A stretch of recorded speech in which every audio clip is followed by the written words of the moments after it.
하나님의 말씀 에베소서 1장입니다. 에베소서 1장 20절입니다. 하나님께서 그리스도 안에서 그 능력을 행하시어 그분을 죽은 자들 가운데서 살리시고 하늘에서 자신의 오른쪽에 앉히시어 모든 통치와 권세와 능력과 주권과 이 시대뿐 아니라 오는 시대에 일컫는 모든 이름들 위에 뛰어나게 하셨으며 또한 만물을 그분의 발 아래 복종하게 하시고 그분을 만물 위의 교회의 머리로 주셨다. 교회는 그분의 몸이며 만물 안에서 만물을 충만하게 하시는 분의 충만이다. 네.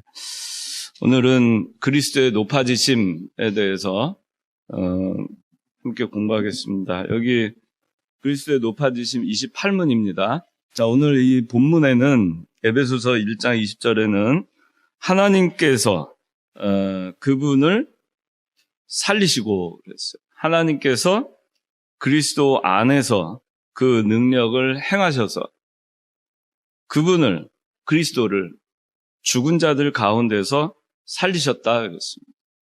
하나님께서 그리스도를 부활시키셨다. 그 얘기입니다. 부활시키셨다. 그리고 부활시키신 다음에 하늘에서 자신의 오른쪽에 앉히셨다 그랬어요. 그러니까 부활하신 다음에 하나님 우편에 앉으시려니까 어떻게 했겠어요? 승천하셨겠죠. 승천하셔서 하나님 보좌 우편에 앉으셨어요. 그리고 21절에 모든 통치와 권세와 능력과 주권과 이 시대뿐 아니라 오는 시대에 일컫는 모든 이름들 위에 뛰어나게 하셨다. 하나님께서 그리스도를 통치자, 또 권세, 능력, 주권, 또 이 시대, 지금 현재 이 시대뿐 아니라 또 앞으로 오는 시대에도 모든 이름들 위에 다 뛰어나게 예수님을 그렇게 높여주셨어요. 그리고 22절에 만물을 그분의 발 아래, 그리스도의 발 아래 복종하게 하시고 다 그리스도 앞에 무릎 꿇게 하신 거죠. 그분을 만물 위에 교회의 머리로 주신 겁니다. 그리고 교회는 그분의 몸이고 만물 안에서 만물을 충만하게 하시는 분의 충만이다. 이 교회가 하는 일은 그리스도를 머리로 모시고 만물을 충만하게 하는 그 역할. 만물이 어떻게 충만하게 되느냐? 예수 믿는 사람들을 통해서 예수 믿는 사람들이 머리 대신 그리스도의 지체로서 그렇게 이용당하고 또 이 예수 믿는 사람들 지체, 그리스도를 머리로 둔 그 지체인 우리 예수 믿는 사람들이 잘 이용당하면서 또 그 예수 믿는 사람들이 모든 만물을 그리스도께 주의 일을 하는데 잘 이용하면 모든 만물이 통일되고 그리스도 안에서 충만하게, 그리스도가 충만하게 되는 그렇게 된다 하는 겁니다. 그것이 궁극적으로 나중에 예수님께서 재림하셔서 심판하시고 영원한 하늘나라에서 이루어질 그 세상의 모습이 그런 겁니다. 충만하게 되는 그리스도를 머리로 두고 모든 것이, 모든 세상 만물이 다 그리스도로 충만하게 되는 그런 거예요. 그래서 우리가 예전에 이병기 목사님한테 배울 때 닭을 한 마리 잡아먹어도 그 닭이 우리 예수 믿는 사람한테 이렇게 잡혀 먹히면은 아유 참 내가 참 복되다. 잘 이용당하는구나. 근데 예수 믿는 사람한테 먹혀가지고 이 사람이 힘내서 주의를 하는데 이용당해서 참 좋다. 그런데 불택자 또 아주 악한 사람한테 붙들려가지고 먹히게 되면은 닭도 아주 괴로워한다는 거예요. 그래서 우리가 이 세상 만물 모든 것들을 다 그리스도 안에서 하나로 통일되게 하려면은 여기 에베소서 1장 10절 한번 누가 읽어보세요. 이 비밀은 내가 한 주님을 연 것이며 이슬 안에서 아무런 곧 하늘에 있는 것들과 땅에 있는 것들을 다 통일시키려는 이다. 예, 그 통일되는 거예요. 다 통일, 하나로 다 하모니를 이루면서 다 통일돼. 모든 것이 이 마이크도 예수 믿는 사람한테 이용당하면 얼마나 마이크가 행복하겠어요. 그 통일되는 거예요. 이게 다 잘 이용당하려면 이걸 이용하는 사람이 믿는 사람이어야 되고 하나님께 잘 붙들림 받아서 이용당해야 되고 그렇게 돼야 되는 거예요. 그래서 결국에는 우리가 나중에 그 예수 그리스도께서 재림하셔서 살아갈 그 세계, 영원한 하늘나라의 세계는 만물이 통일된, 또 그리스도가 충만한, 어느 하나도 충만하지 아니한 것이 없는 돌덩어리 하나까지도, 모래 알갱이 하나까지도, 하늘의 별들도 다 그 그리스도 안에서 통일되고 또 그리스도가 충만하게 되는데 그렇게 다 이용당하면서 그렇게 살게 되는 겁니다. 근데 자, 우리가 그렇게 되기까지 어떻게 우리가 그런 거를 누릴 수 있겠는가? 그렇게 또 이용당하는 위치에 있게 됐을까? 또 우리가 이런 거 하나 할 때도 이게 참 잘 이용당해서 그리스도가 충만하게 되게끔 그걸 할 수 있을까? 그것이 그리스도께서 이 세상에 낮아지셔서 이 세상에 오셔서 십자가에 박혀 죽으시고 그 다음에 오늘 배우는 그리스도께서 높아지심, 이 과정이 있었기 때문에 그 모든 것이 가능하게 됐다 하는 겁니다. 원래는 우리가 행위 언약을 어겨서 그 행위 언약을 어긴 아담의 후손으로 원죄를 다 타고 태어났죠. 행위 언약이 뭐야? 그지. 그게 행위 언약이에요.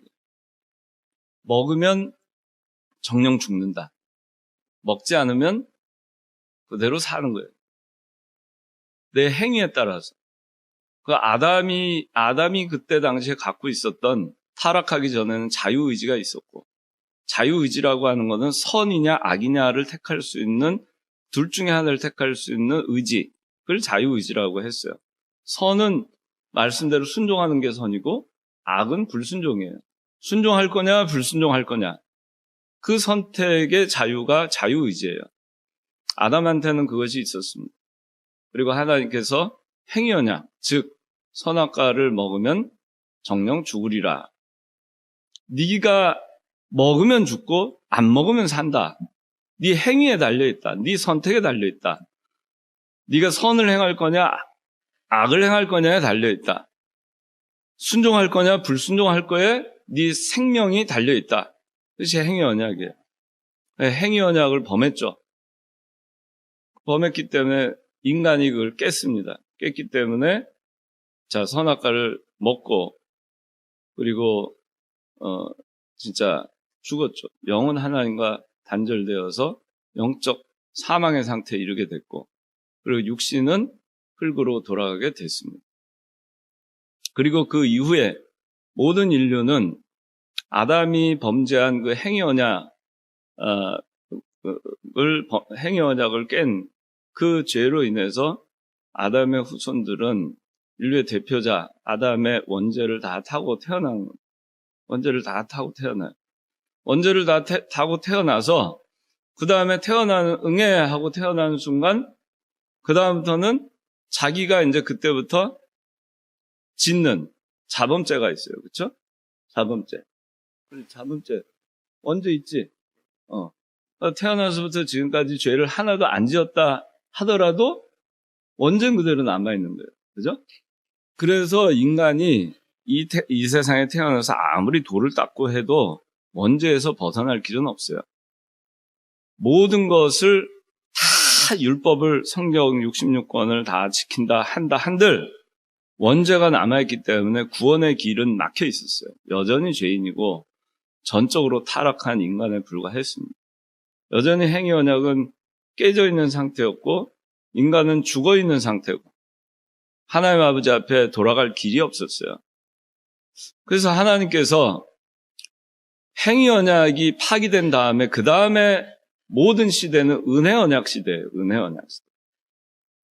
아담이 선악과를 다 먹고 그리고 에덴에서 쫓겨난 이후 그 모든 오늘날까지 구속사적으로 보면은 우리의 인간의 모든 역사 가운데에서 은혜 언약 시대에 우리는 살고 있다. 이렇게 보면 되는 거예요. 그 은혜 언약은 뭐냐? 은혜 언약은. 그렇지. 그게 은혜 언약. 그리스도를 믿으면 구원받는다. 자, 그리스도 믿으면 구원받아요. 내가 뭐를 하면 구원받는 게 아니죠. 내가 선을 행하면 선악과처럼, 행위 언약처럼. 순종하면 구원받고, 불순종하면 구원받지 못하고의 문제가 아니에요. 은혜 언약은 그리스도를 믿으면 구원받는 거예요. 그 믿음조차도 내가 선택하는 게 아니죠. 왜? 나는 죽어 있었잖아요. 행위 언약을 깬 이후로 이미 죽어 있어요. 이미 죽어 있기 때문에 죽어 있는 자는 아무것도 행위를 할 수가 없죠. 자유롭게 뭔가를 선택할 수 있는 의지조차도 없죠. 시체니까. 그죠? 그래서 그런 상태에 있었는데, 그런 인간을 갖다가, 그런 죄 가운데 빠져 있었던 사람들을 그리스도를 믿으면 구원받게 해주신 거예요. 그게 은혜 언약이에요. 그러면 믿는다, 그리스도라는 존재가 있어야 되는 거고, 그렇죠? 우리가 구원받으려면 그리스도라는 존재가 있어야죠. 그리스도가 계셔야죠. 그 다음에 믿음이 있어야죠. 믿음. 그리스도를 믿으면 구원받는다. 믿음이 있어야죠. 근데 믿음은 내가 믿음을 가질 수가 없죠. 죽어 있으니까. 믿음은 하나님의 선물이죠. 에베소서 2장 8절 한번 읽어보세요. 에베소서 여기 보는 본문 2장 8절. 예. 믿음은 하나님의 선물이라고 여기 나와 있죠. 하나님이 그냥 준 거예요. 기프트. 내가 믿음이라는 것, 어떤 사람은 그렇게 내가 믿음이라는 걸 내가 가졌기 때문에 그래서 하나님이 나를 구원해 주셨다. 그러니까 내가 믿음이라는 어떤 행위를 했기 때문에 나를 구원해 줬다. 이렇게 얘기하는 사람이 있으면 잘못된 거예요. 내가 한 게 아니에요. 하나님이 믿게 하신 거죠. 그 믿음은 어떻게 나오냐? 죽어 있는 상태에서는 믿음이 나올 수 없죠. 그러니까 하나님이 중생시켜 주시는 거예요. 살려주시는 거죠. 물과 성령으로 살려주셔서 다시 눈을 뜨고 깨어나서 보니까 그리스도가 나를 살려주신 것을 믿는 거예요. 이제 의식이 깨어나가지고. 그 믿음이라는 게 그래서 들어간 거예요. 하나님이 주신 거죠. 내가 한 게 아니에요. 그래서 그렇게 해가지고 자, 믿음도 하나님의 선물. 그러면 이제 그리스도가 계셔야죠. 그리스도를 믿는다고 했는데 그리스도를 믿는다는 게 도대체 뭐냐? 그리스도 믿는 게 뭐예요? 뭘 믿어요? 그래요. 그리스도를 믿는다 하는 거는 그리스도가 죽으심, 내 죄를 대신 지시고 죽으심, 그 다음에 부활하심. 그걸 우리가 또 뭐라고 얘기해요? 십자가, 부활, 이렇게 얘기하죠. 그래서 우리가 그리스도를 십자가와 부활이라고도 얘기하고, 그 다음에 그리스도를 복음이라고도 얘기하죠. 복음. 왜 복음이냐? 십자가와 부활이기 때문에 복음이에요. 왜 복음일까? 그리스도가. 십자가 부활이기 때문에 복음이다. 그러면 그리스도가 계시지 않았으면은 은혜 언약 속에 우리가 들어갈 수 있었을까? 있었을까? 없었을까? 없죠. 그리스도를 믿음으로 구원받게 해주신 거. 그게 은혜 언약이라 했잖아요. 하나님의 은혜는 그리스도도 은혜고 믿음도 은혜잖아요.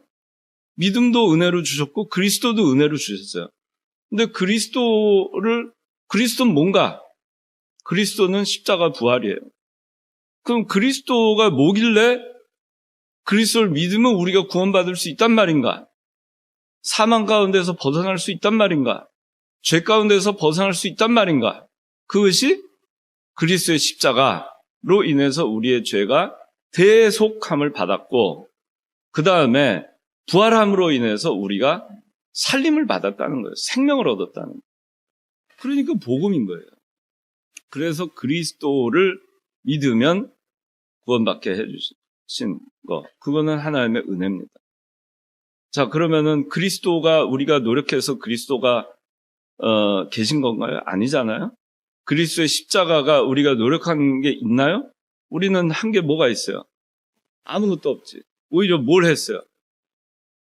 십자가 못 받고 돌 던지고 예수님한테 그렇게 했죠. 그거밖에 한 게 없어요. 우린 다 그런 짓을 저질렀어요. 그런 죄인이에요. 그리스도 부활하는데 우리가 도와준 거 있어요? 다현이, 예수님 부활하시는데 다현이가 뭐 터럭만큼이라도 도와준 거 있어요? 없어요. 우리가 기여한 게 하나도 없어요. 근데 그리스도를 믿는 그 믿음, 대상이 있어야 믿을 거 아니에요?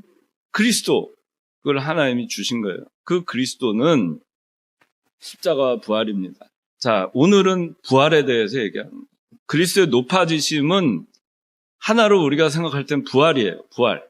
제일 첫 번째 단계. 자, 지난번에 그리스도의 낮아지심 배웠고 오늘 그리스도의 높아지심을 배우는 거예요. 그리스도의 낮아지심이 십자가고 그리스도의 높아지심이 부활이에요. 그 두 가지가 복음이에요. 그리스도의 복음은 뭐냐? 그리스도라고 우리가 얘기해요. 또 십자가와 부활이라고도 얘기해요. 그런데 또 우리가 좀 더 조직신학적인 교리적인 용어로는 그리스도의 낮아지심과 그리스도의 높아지심이 복음이에요. 그걸 좀 더 전문적인 용어로 뭐라 그래요? 네 글자. 무슨 언약? 그건 속죄 언약이에요. 속죄 언약. 속죄 언약이라고 해요.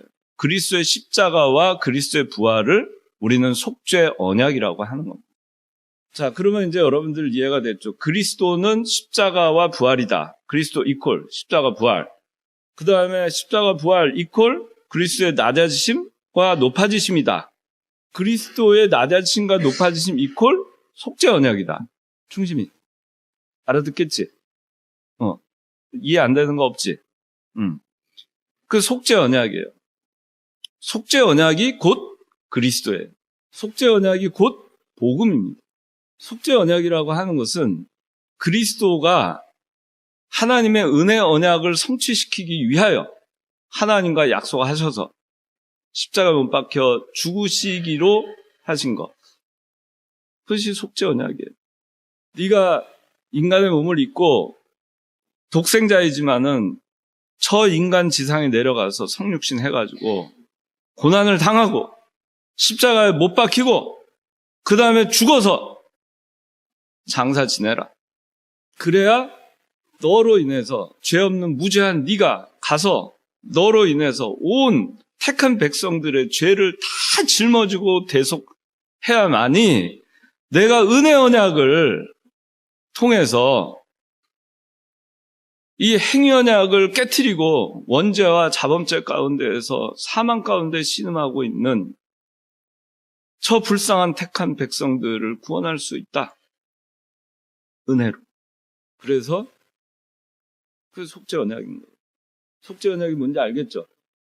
이제는 그래서 여러분들이 이 구속사적인 거 모든 것을 통틀어 가지고 또 우리 성경을 전부 관통해서 볼 때 교리적으로 정리하면은 딱 세 가지예요.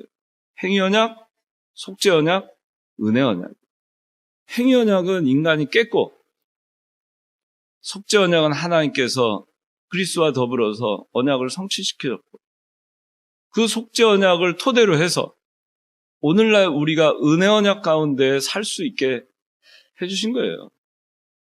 우리가 은혜 언약 가운데에서 은혜로 그리스도를 믿음으로 구원받을 수 있도록 길을 열어주신 거예요.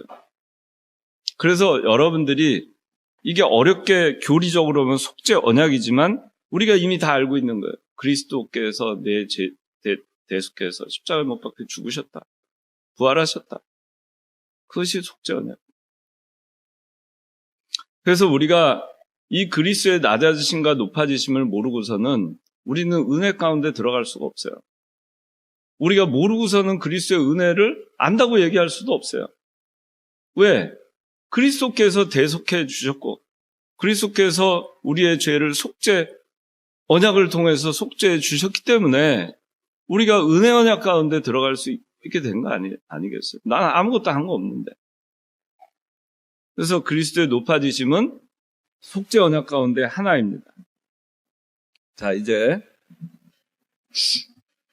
여러분들 그 큰 틀에서 다 설명했기 때문에 나머지 여기 있는 거는 사실 여러분들 다 아는 거예요. 자, 28문. 그리스도의 높아지심은 어떠합니까? 답 시작.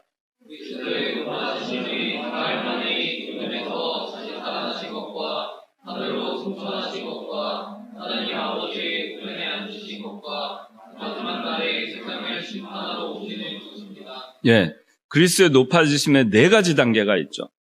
다시 살아나신 거, 여기. 부활했어요. 승천했어요. 하나님 우편에 앉았어요.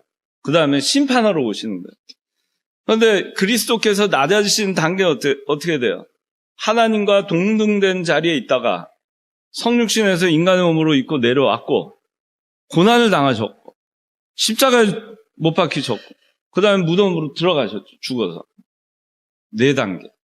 더 이상 내려갈 수, 아주 바닥 끝까지 내려간 거예요. 더 내려갈 데가 어디 있어요? 죽으면 다 끝나는데. 여러분들 뭐 아무리 그지같이 살고 노숙자로 살고 그래도 죽는 것보다는 낫잖아요. 그지, 충심아? 그렇잖아. 죽는 것보다 나은 거예요. 그 죽는 거는 정말 다 잃어버리는 거예요. 다 끝장나는 거잖아요. 무슨 소망이 있어요? 근데 예수님은 그 아무 소망 없는 그 자리까지 낮아지셨어요. 그렇게 낮아지시니까 하나님이 어떻게 했어요? 다시 높여주는 거예요. 죽은 자 가운데서 하나님이 살려주시는 겁니다.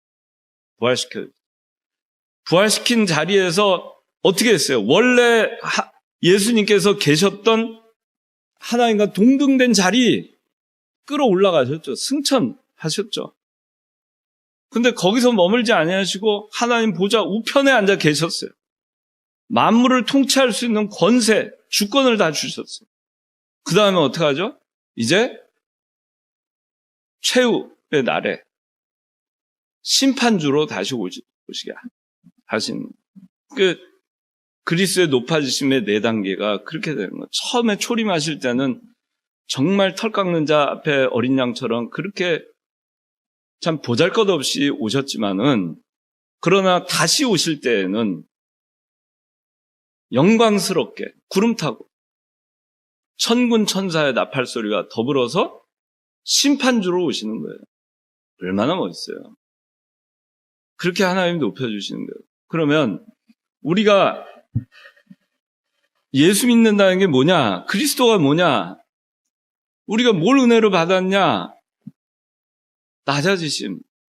그걸 통해서 하나님께서 높여주신다는 거예요.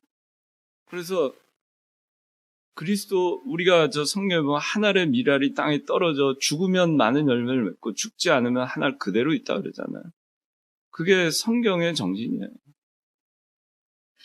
우리는 한 알의 밀알이 되고 싶어 하지 않아요.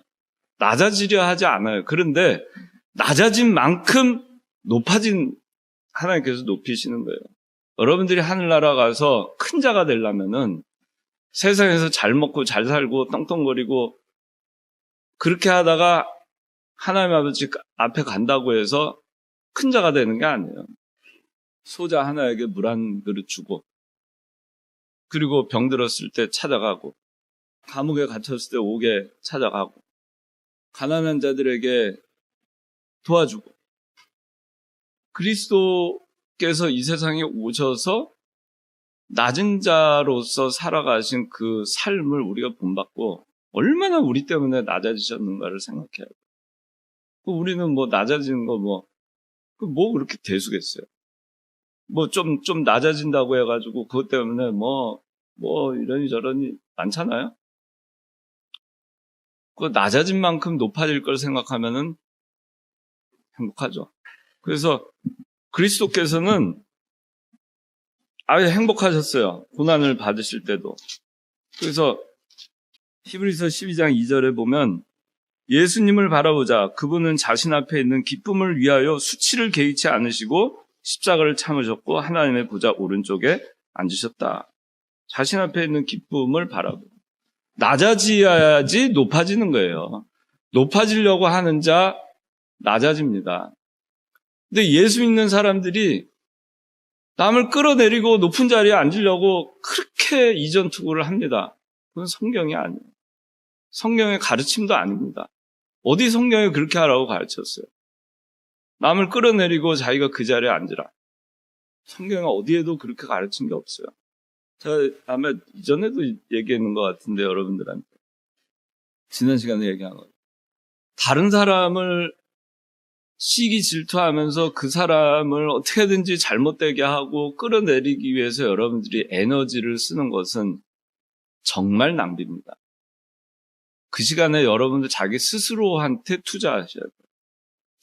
저는 참 그런 걸 가끔 봤어요. 주변에 있는 친구들도 그렇고 사람들 보면은 남을 허물어뜨리기 위해서 일생을 살아가는 사람들이 있어요. 참 불쌍해요.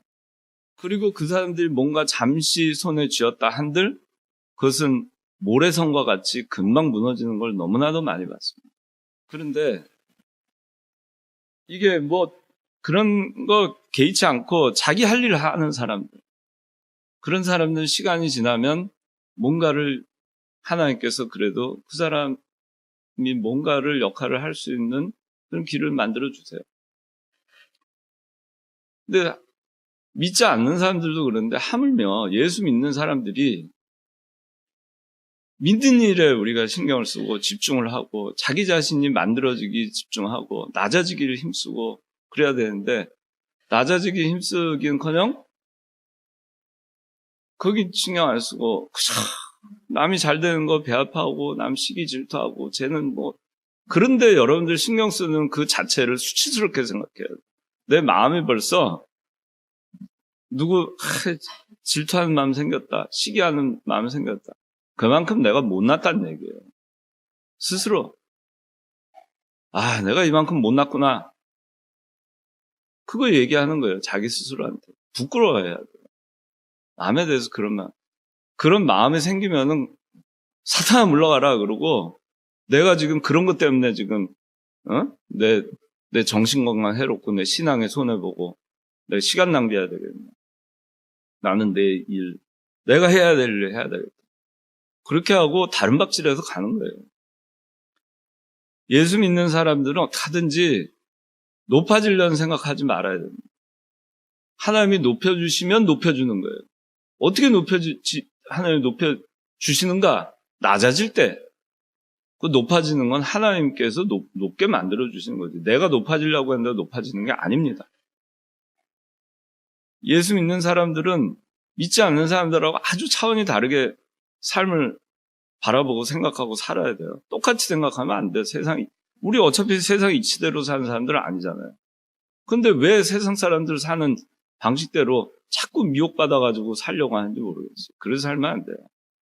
예수 믿는 사람은 성경대로 그냥 사는 겁니다. 정도를 걸으면서. 자기 할 일을 하면서. 자기 신앙 지키면서. 바르게, 곧게. 그렇게 가면은 때가 되면 하나님께서 당시에는 남보다 좀 꿀리는 것 같고 밀리는 것 같고 뒤처지는 것 같아도 나중에 가면 하나님이 다 어떻게 하시겠어요? 높여주세요. 예수님만큼 높아질 사람이 있어요? 없어요. 가장 많이 낮아지셨으니까 가장 높여주셨잖아요. 우리도 낮아지면 하나님께서 높여주실 줄 믿고 그렇게 낮아지는 삶을 살아야 돼요. 그렇다고 해서 일부러 그지처럼 살고 일부러 바보처럼 살고 그러는 얘기가 아니에요. 마음으로 겉으로 아무리 껍데기로 겸손한 척 해봐야 무슨 소용이 있어요. 그거 다 외식이에요. 바리새인 같은 거예요. 그런 거 다 필요 없어요. 하나님은 중심을 아시니까. 진정으로 자기가 남을 존중하고 자기가 낮아지고 부족한 줄 알고 그렇게 할 때 하나님께서 그렇게 하면서 자기한테 맡겨진 일을 하고 그렇게 하면 하나님께서 높여주시는 겁니다. 그래서 그리스도를 죽음까지 이렇게 아무 소망이 없는 데까지 갔지만 하나님이 부활시켜 주잖아요. 다시 살려주잖아요. 예수 믿는 일 하다가 아무 소망 없는 그런 상태까지 가잖아요. 괜찮아요. 걱정할 거 없어요. 왜? 그건 내 소관이 아니에요. 하나님 소관이에요. 하나님이 다시 살려주는 거예요. 그때까지 기다리는 겁니다. 그리스도도 사흘 동안 기다렸어요. 사흘 만에 하나님께서 부활시키셨어요. 부활만 했습니까? 승천시키셨죠? 하나님 보좌 우편에 앉히셨죠? 그 다음에 심판주로 오시게 해주신 거 아닙니까? 얼마나 높아지신 거예요.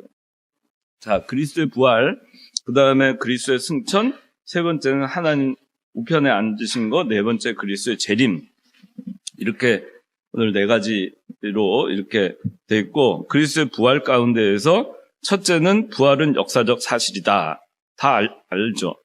이거는 신화도 아니고 그냥 하나의 그냥 그 신앙으로 우리가 그냥 부활했다라고 믿는 그런 게 아니에요. 실제 역사적으로 그리스도께서는 부활하셨습니다. 그 다음에 두 번째 부활체. 부활체는 어떤가? 신령한 몸입니다. 자, 여기 빌립보서 3장 21절. 3장 21절에 자, 제가 읽을게요. 그분께서 만물을 자신에게 복종시키실 수 있는 능력으로 우리의 비천한 몸을 그분의 영광스러운 몸과 같은 형상으로 변화시키실 것이다. 영광스러운 그리스도 몸과 같은 형상으로 변화시킨다 했어요.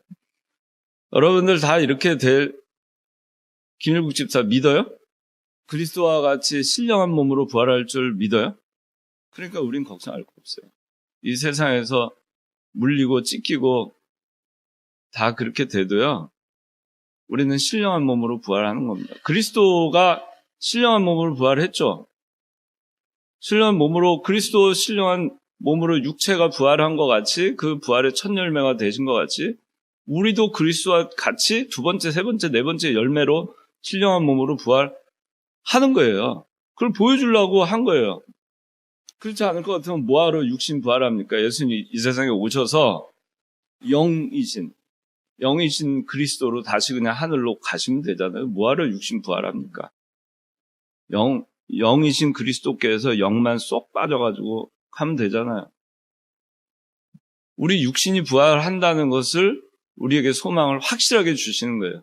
그래서 초대교회 때 콜로세움에서 사자 밥이 되고, 그렇게 해도 또 장작불에 태움을 당해도 그 죽음을 불사했어요. 그 믿음이 도대체 어디서 나오는 걸까?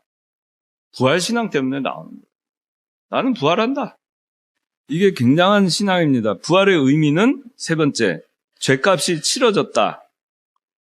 값을, 희순이, 물건 살 때 할부로 사요? 일시불로 사요? 불송 일시불. 그 일시불로 탁 지불하면 완불되는 거죠? 더 이상 갚을 게 없죠? 내 거 되는 거죠, 그거는. 그렇죠? 부활하셨다는 건 뭐냐면은 깔끔하게 정리된 거예요. 채권 채무 관계가. 영수증 확실히 받은 거예요. 죗값이 완전히 완불됐다라는 얘기예요. 알았어요? 하나님한테 계산이 다 끝난 거예요. 하나님과의 계산이. 그렇지 않아요? 영수증과 같은 거예요. 계산이 안 끝났으면은 부활 못했죠. 예수님 아직까지도 부활 못하고 그냥 계실 거예요. 예? 완불됐다는 거예요. 죗값이 하나도 남지 않고 다 치러진 거예요. 그러니까 부활한 거예요. 죄의 삭은 사망인데, 생명은 죄가 있으면 생명을 얻을 수 없잖아요. 생명을 얻었다는 것은 뭐예요? 죄가 없다는 얘기예요. 터럭만큼 또. 하나도 없는 거예요. 그러니까 부활이라는 것이 대단한 겁니다. 죄가 없어졌다는 거, 완불됐다는 거, 사망에서 생명으로 옮겼다는 거, 우리 성도도 이와 같이 부활할 거라는 보증이라는 거, 성도에게 부활 소망을 갖게 하시려고 부활하신 거예요. 성도의 부활 신앙은 제일 중요한 것이 여기 이제 불가능을 믿는 신앙, 산소망 있는 신앙, 견고함, 생명 있는 신앙, 재림을 믿고 고대하는 신앙, 이런데 제일 중요한 게 불가능을 믿는 신앙이에요.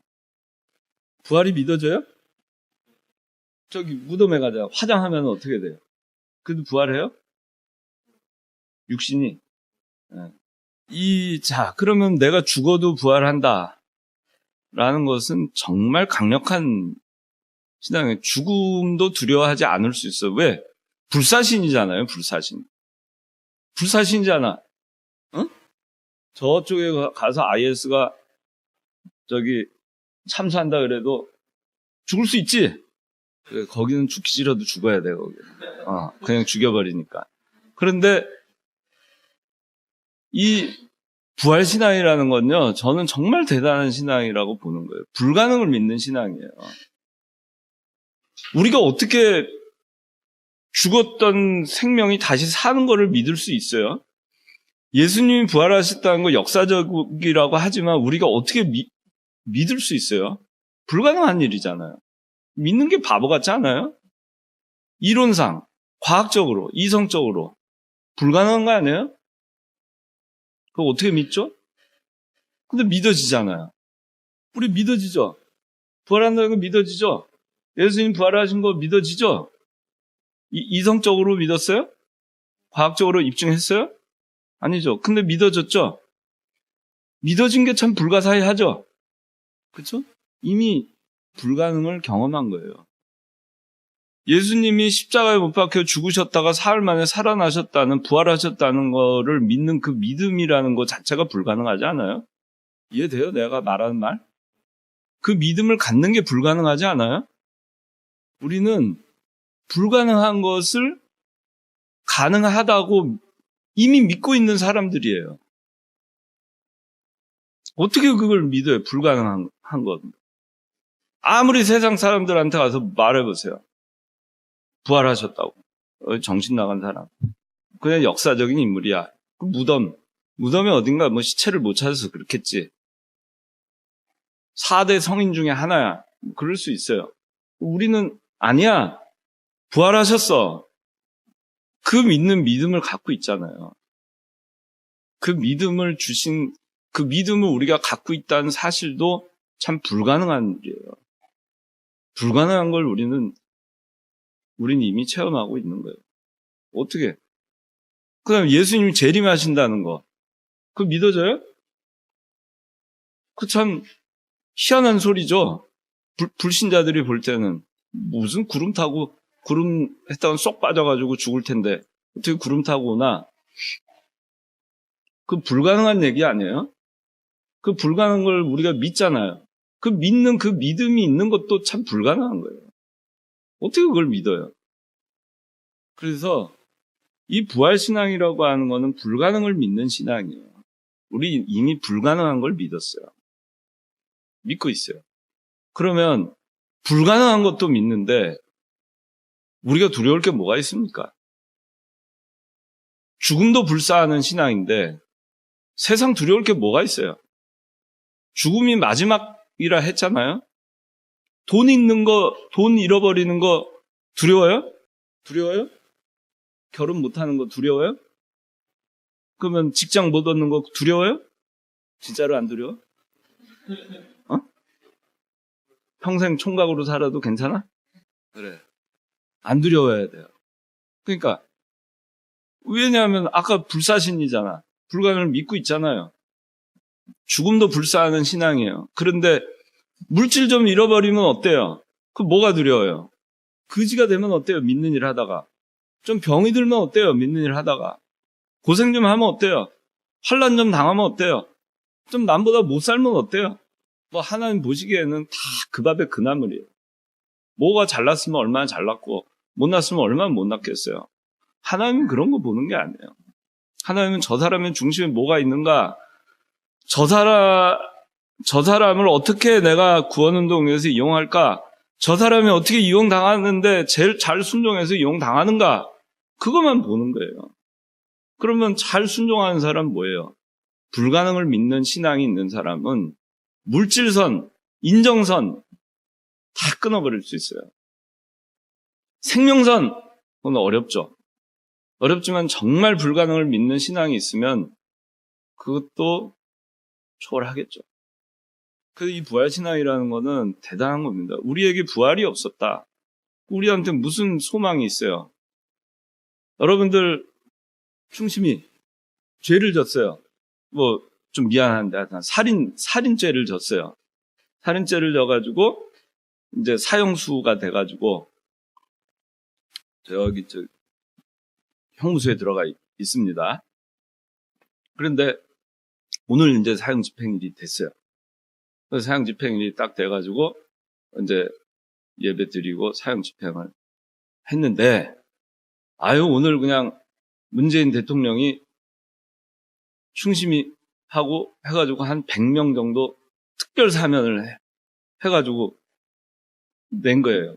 근데 사형 집행 딱 끝났는데 1초 후에 이게 특별 사면이다 이렇게 해가지고 통보 오면은 충심이 죽었는데 사면이 무슨 소용이 있어요, 그죠?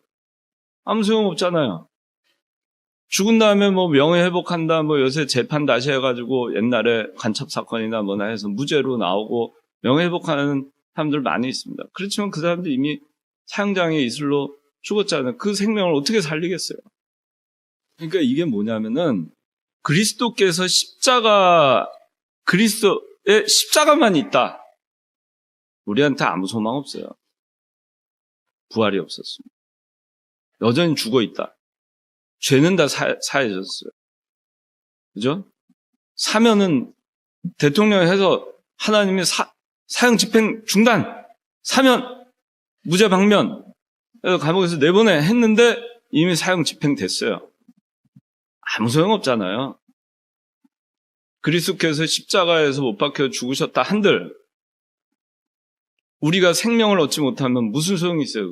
그것이 소용이 있어요? 그러면 그리스도의 부활이 없었으면은 충심이 소망이 있었겠어요? 없었겠어요? 없죠. 이미 죽어 있는 거고 다시 사명에서 생명으로 인도함 받지도 못하는 거고 죄는 사해졌다는데 여전히 죽어 있는 상태고 뭡니까? 그래서 이 부활이 그만큼 중요한 거예요. 부활신앙. 그래서 부활신앙을 갖는 사람은 불가능을 믿는 신앙이다. 그러니까 우리가 이 세상 살아가면서 그 어떠한 난관도 두려울 게 없어요. 왜? 그 어떠한 난관도 죽음보다는 덜하니까. 그렇잖아요? 근데 죽어도 사는 신앙을 우린 갖고 있잖아요. 그런데 왜 두려워하느냐? 부활신앙이 없어서 그래요. 왜 찌질하게 그렇게 쩔쩔매고 사느냐? 정의로운 것을 정의를 정의라고 얘기 못하느냐? 왜 눈치를 보느냐? 왜 그럴까요? 그거는 부활신앙이 없어서 그래요. 없으니까 다른 게 보이는 겁니다. 그리스도는 승천하셨어요. 자, 승천하셨고 시간이 많이 갔네. 승천하셨어요. 승천하신 거는 한 가지로 여러분들 얘기하면은 옛날에 구약시대 때 지성소에 대제사장이 1년에 한 번 쓱 들어가죠. 피를 가지고. 그리고 속죄소 위에다가 피를 뿌리죠. 그러면은 그 지성소 안에 속죄소가 있는 그 피를 보고 하나님께서 임재하시죠. 구약에는 대속죄일 날 그랬어요. 1년에 한 번. 그러면 하나님이 임재하시면서 그 지성소 위로 하나님이 임재하시면 구름이 가득했어요. 그러면서 하나님이 거기서 대제사장과 대화를 합니다. 소통을 합니다. 이게 뭐냐면은 하셨다는 거는 뭐냐면은 이제 모든 십자가로 모든 그러니까 죄를 다 우리 인간의 죄를 다 사해 주시고 그리고 지성소에 들어가셔서 하나님과 만난 거예요. 예수님께서 승천하셨다는 거예요. 하나님과 다시 만난 거예요. 그래서 우리가 다시 하나님과 소통할 수 있게 해준 거예요. 승천이라는 겁니다. 그런 의미예요, 승천. 하나님과 교통할 수 있고 다시 화해했고 지성소 안에서 하나님과 대제사장이 대화, 소통하듯이 우리가 이제는 소통하게 한 거예요. 그게 승천이에요. 그리고 하나님 아버님 우편에 앉아 계신 겁니다. 그리스도가 교회와 온 우주의 통치 지위를 가지고 계신다는 겁니다. 하나님 우편에 앉아 계신다는 겁니다. 통치 지위를 갖고 계신다. 그리고 그리스도께서 이제 거기서 재림하시는 겁니다. 자, 재림의 성격은 재림의 때는 오직 성부 하나님께서 아신다. 도적같이 온다 했죠. 공개적으로 오신다. 모든 족속이 마태복음 24장 30절에 보는 가운데에서 실질적으로 유형적으로 오시는 거예요. 그냥 뭐 환상으로 오시는 게 아니에요. 환상으로 구름 타고 막 오시는 게 아니고 실질적으로 육체적으로 유형적으로 가시적으로 각연적으로 그렇게 오시는 거예요. 예수님 승천하실 때 어떻게 했어요? 신비롭게 그냥 환상으로 쫙 구름 타고 올라가신 게 아니에요. 실제로 각연적으로, 그렇죠? 유형적으로, 그리고 공간적으로 상승하셨어요. 그 그리스도께서 재림하시는 거 똑같아요. 각연적으로, 육신적으로, 유형적으로 그렇게 오시는 겁니다. 그 다음에 자 재림하실 때는 여기 무덤에서 잠자던 선인과 악인이 모두 부활하나 이렇게 돼 있는데 이거는 이제 시차가 있어요. 자, 택자는 그리스도 재림하실 때 부활합니다. 그 다음에 재림하실 때 살아있는 상태에서 택자, 예수 믿고 있는데 예수님 재림하실 때 맞이하는 사람들은 공중으로 끌려 올라갑니다. 그러면 불택자들은 어떻게 돼요? 그때 부활하는 것이 아니고 최후의 심판 때 이 예수님께서 공중 재림하신 다음에 그 다음 그때 살아있는 자들은 공중에 끌어올려가고 그 전에 죽어 있었던 자들은 무덤을 깨치고 다시 부활해서 공중으로 올라가는 거예요. 그래서 공중 재림하시는 그리스도와 다 거기서 만나서 그 다음에 이제 세상을 심판하고 그리고 지상으로 내려오는 겁니다. 그 지상 재림이 그 다음에 일어납니다. 지상 재림 한 다음에 그 다음에 몇 년 왕국? 천년 왕국이 있는 거예요. 천년 왕국 동안 이 지상에서 우리는 왕노릇을 하는 겁니다. 천년 왕국이 끝난 다음에 최후의 심판을 할 때 그때 모든 불택자들도 같이 부활하게 됩니다. 그때 가서 부활하는 거예요. 불택자들. 그리고 영원한 지옥에 백보자 심판을 거치고 지옥으로 들어가는 거예요. 자, 오늘은 그리스도의 높아지심을 했어요. 제일 중요한 것이 뭐냐 하면 부활신앙입니다. 불가능을 믿는 신앙. 우리는 이런 신앙을 가지고 살고 있으니까 두려워할 거 없어요. 그리스도 죽었잖아요? 또 낮아졌잖아요? 그리스도가 높아지려고 한 거 하나도 없어요. 몸부림쳐가지고 뭐 부활하려고 막 그런 거 없어요.